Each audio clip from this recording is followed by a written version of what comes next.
Halo saudara, dari Arlington, Virginia, saya Helmi Yohanes dan tim VOA kembali hadir dengan serangkaian berita Amerika Serikat dalam segmen Sapa Dunia.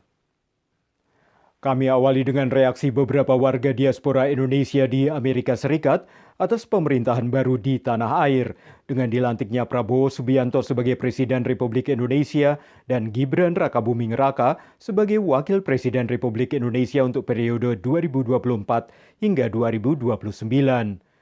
Beberapa warga diaspora ini menyambut dimulainya pemerintahan Prabowo Gibran, tapi sebagian juga menyoroti pentingnya menjaga visi dan misi ke depan, menjamin kebebasan berpendapat dan berserikat, dan mengatakan tidak segan untuk mengkritisi hal-hal yang perlu diperbaiki. Kami lebih melihat ke depan ya, melihat dengan kacamata optimis karena rakyat Indonesia telah memilih beliau dan wakilnya Mas Gibran menjadi pemimpin Indonesia dalam 5 tahun ke depan. Tadi malam ketika Pak Prabowo pidato yang mengatakan kepentingan dari rakyat Indonesia lebih utama dari kepentingan pribadi atau kelompok, itu merupakan menjadi suatu hal yang sangat positif bagi kami. Dan kami di INSA ini cenderung untuk membantu siapapun yang menjadi presiden atau pemimpin Indonesia. Kami berusaha untuk produktif membantu untuk kemajuan Indonesia. Kita kasih kesempatan itu dalam arti kita mau melihat apa sih polisinya pemerintahan yang baru. Dari polisi atau kebijakan-kebijakan yang diambil, regulasi yang diterbitkan, kita kan bisa baca ke arah mana daripada pemerintahan yang baru ini kapalnya akan berlayar ke arah mana, kan kita bisa lihat. Dan yang paling utama itu ya kebebasan untuk berpendapat, berserikat. Itu kan dibilang, oke dijamin, ada harapan.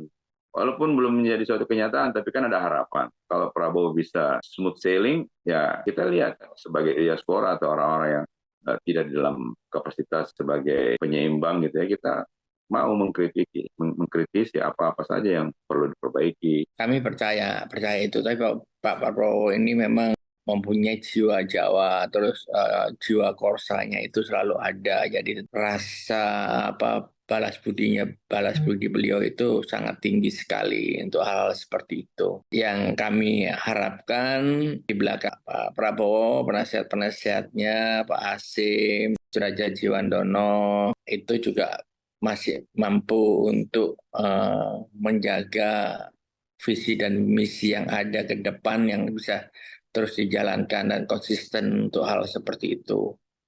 Harapan kita sih seperti itu. Jadi warna ini harus berubah, gitu.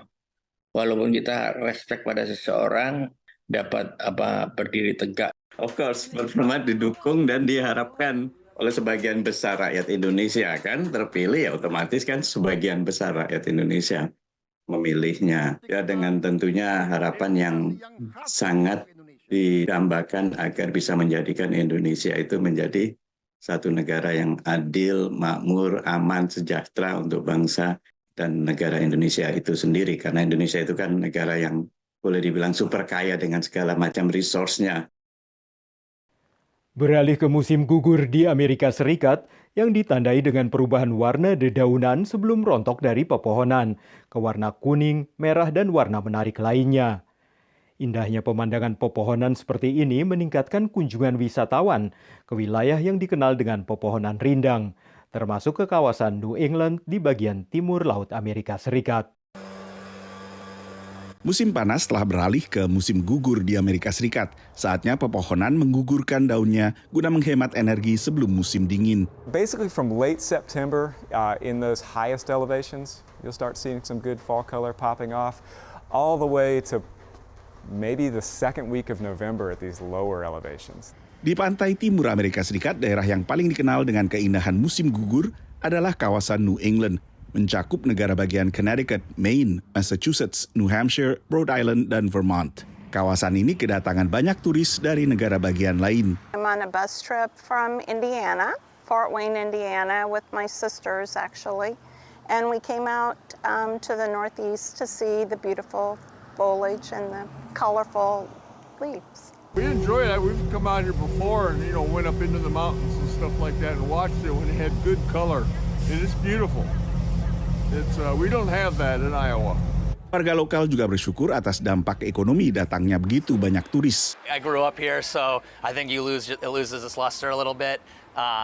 But don't get me wrong, there's definitely those moments when it will happen in the next couple of weeks where I'll be driving somewhere around the Lakes region and all of a sudden you're like, you know what? There's a reason why people come here and there's a reason I live here. It really is quite beautiful. Di Vermont saja, wisata melihat daun musim gugur diperkirakan pejabat lokal mendatangkan pemasukan $600 juta setiap tahunnya, sekitar 20% pemasukan dari sektor wisata.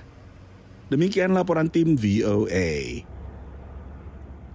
Kini kita tengok In-Place Design, firma arsitektur di Baltimore, Maryland, yang salah satu direkturnya adalah warga diaspora Indonesia.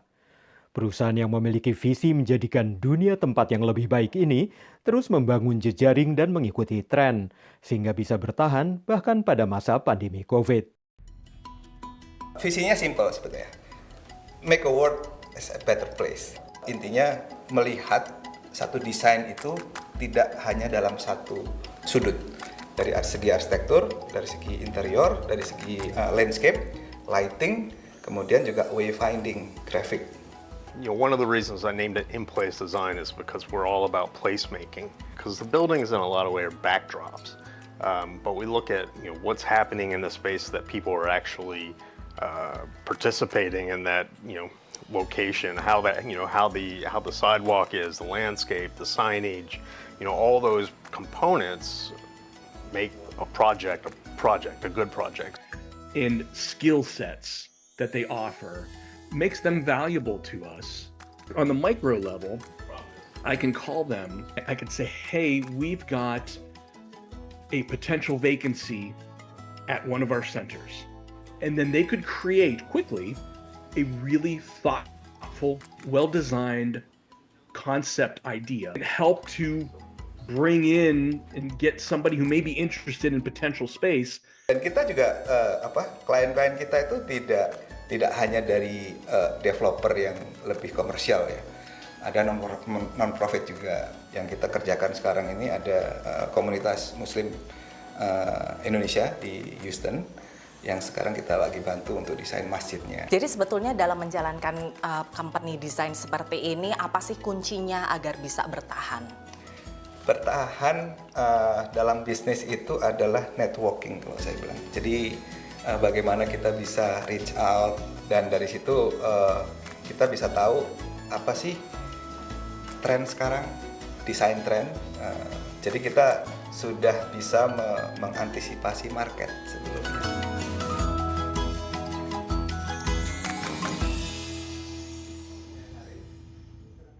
Saudara, kami akan kembali dengan Sapa Dunia Senin depan. Terima kasih atas perhatian Anda. Dari Arlington, Virginia, saya Helmi Yohanes dan tim VOA.